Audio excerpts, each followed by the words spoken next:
Breaking చూస్తున్నాం. కడప జిల్లా కాజిపేట విద్యార్థినిని చంపిన నిందితుడిపై పోలీసుల కాల్పులు. మైదుకూరు నుంచి తీసుకెళ్తుండగా బాసాపురం చెక్పోస్టు సమీపంలో పారిపోయేందుకు నిందితుడి యత్నం. కాల్పులు జరిపిన పోలీసులు నిందితుడి కాలికి గాయమైనట్లు తెలుస్తోంది. కడప జిల్లా కాజిపేట విద్యార్థినిని చంపిన నిందితుడిపై పోలీసులు కాల్పులు జరిపారు. మైదుకూరు నుంచి తీసుకెళ్తుండగా బాసాపురం చెక్పోస్టు సమీపంలో పారిపోయేందుకు ప్రయత్నించాడు నిందితుడు. దాంతో అలర్ట్ అయిన పోలీసులు అతడిపై కాల్పులు జరిపారు. నిందితుడి కాలికి గాయాలయ్యాయి. అతడి పరిస్థితి విషమంగా ఉన్నట్లు సమాచారం. కడప జిల్లా కాజిపేట విద్యార్థినిని చంపిన నిందితుడిపై పోలీసులు కాల్పులు జరిపారు. మైదుకూరు నుంచి తీసుకెళ్తుండగా బాసాపురం చెక్పోస్టు సమీపంలో పారిపోయేందుకు ప్రయత్నించాడు నిందితుడు.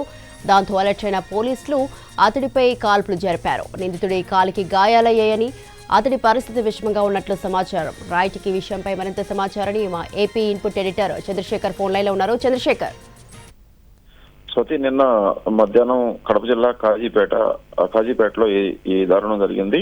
తనను ప్రేమించలేదని, తనతో ఆమెనిచ్చి పెళ్లి చేయలేదని అక్కస్తో ఉన్న వెంకటేష్ అనే వ్యక్తి నిన్న మధ్యాహ్నం ఆమె ఇంటికి వెళ్లి ఆమె గొంతు కోసి చంపేశాడు. దీనిపైన నిన్నటి నుంచి నేను సాయంత్రం వరకు కూడా అక్కడ ఆగ్రహం వ్యక్తం అవుతుంది.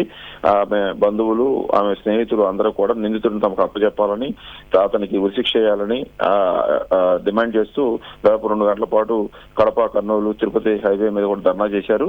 నిందితుడిని వెంటనే పట్టుకున్న పోలీసులు అతన్ని విచారణ కోసం సేఫ్ ప్లేస్ కు తరలించారు. ఎందుకంటే బాధితుల బంధువులు గాని, వాళ్ళ కుటుంబ సభ్యులు గాని అందరూ కూడా ఆగ్రహంతో ఉన్నారు.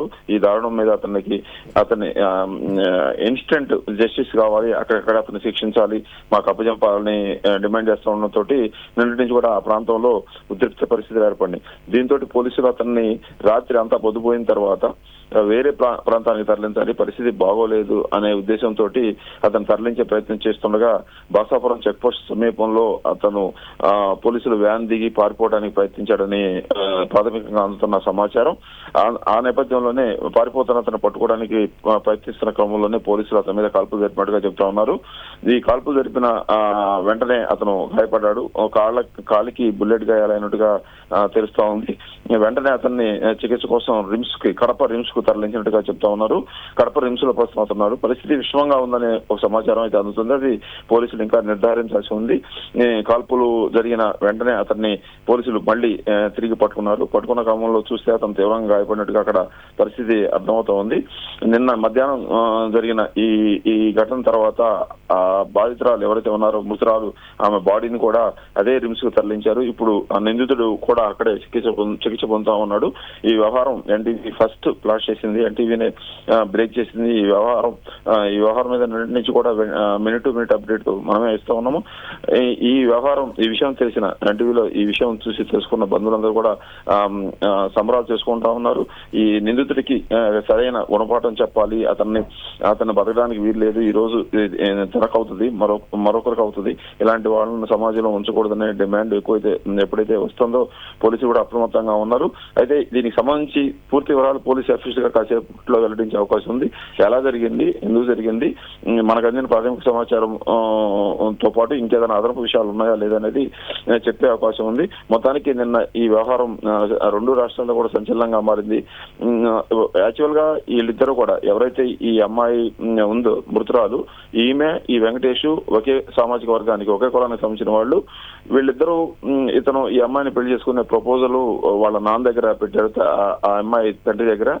అయితే ఆయన దాన్ని తిరస్కరించాడు. పైగా ఈ ఎవరైతే నిందితుడు వెంకటేష్ ఉన్నాడో ఇతను ఆమెకు అన్న వరుస అవుతాడు. అది ప్రధానంగా ఇబ్బందికరంగా మారింది ఈ అమ్మాయిని అతనికి ఇచ్చి పెళ్లి చేయాలనే విషయంలో. అదే సమయంలో తల్లిదండ్రులు ఈ అమ్మాయికి పెళ్లి చేసేదానికి ప్రయత్నాలు చేస్తా ఉన్నారు, పెళ్లి సంబంధాలు చూస్తా ఉన్నారు. దీంతో ఈ నిందితుడిలో రాక్షస మనస్తత్వం ఏర్పడిందనేది వాళ్ళ బంధువులు నిన్న బైట్స్ లో చెప్తా ఉన్నారు. తననిచ్చి పెళ్లి చేయడానికి కుటుంబ సభ్యులు ఒప్పుకోకపోవడం, ఆమెకు మరో పెళ్లి చేయడానికి ఆమె తల్లిదండ్రులు ప్రయత్నం చేయడంతో ఎలాగూ తనకు ఆమె దక్కదనే అక్కస్తోటి నిన్న మధ్యాహ్నం ఆమె ఇంటికి వెళ్లి ఇంట్లో ఉన్న